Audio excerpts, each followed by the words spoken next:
The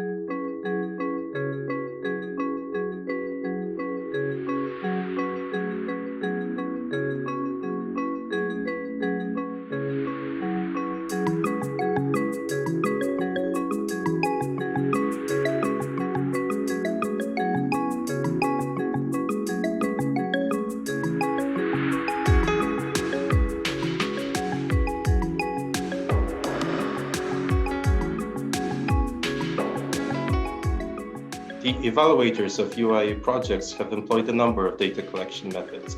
What we realized is that for the evaluation to be able to truly grasp the impact of a project, as well as to understand how this impact was achieved, there is a strong need to combine qualitative and quantitative methods. Some projects relied mostly on qualitative methods, such as interviews, ethnographic observation, focus group discussions, and combined them with quantitative data from surveys or administrative sources. Others paid more focus to measuring and quantifying results and supported them with in-depth qualitative inputs. Whatever the balance is, good evaluation requires both components, especially in innovative projects.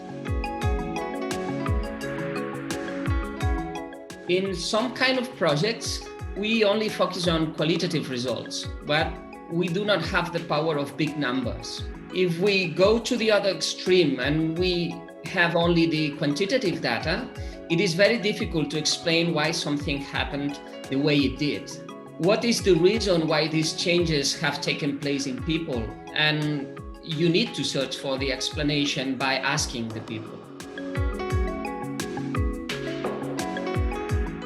When you're working with such a vulnerable target group like refugees, even the interview questions that you would never think could trigger emotion might cause an emotional reaction. You might ask a question that to you doesn't seem dangerous at all, but at some point it triggers something negative in the interviewee. That's why when we were doing the interviews at the core center, we would always have social workers around and native speakers close by, because with this target group, you never know what might happen during the interview or how people might react to your questions. In terms of the practicalities of the survey, everything took way longer than we expected to because of the sensitivity of the issue that we were looking at. So we conducted a survey in the local neighbourhood, but we weren't asking people whether they wanted to have more parks in the neighbourhood. We were asking them what they thought about the opening of an asylum seeker centre there and whether they'd get involved in the activities and their opinions and attitudes towards this.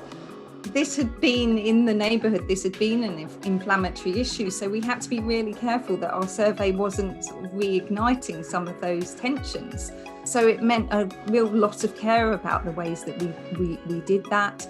It's really important to get the questions right and to go back to check with people from the neighbourhood to get their opinions and think through the questions carefully to make sure that this wasn't provocative in any way.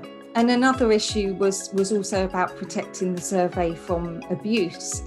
So we possibly could have sent the survey out via post, but that could have opened the survey up to hijacking and manipulation by groups who were hostile towards the asylum seeker centre.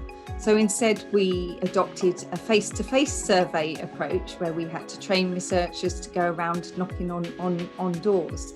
But inevitably that's a time-consuming and more expensive process and took longer really to carry out.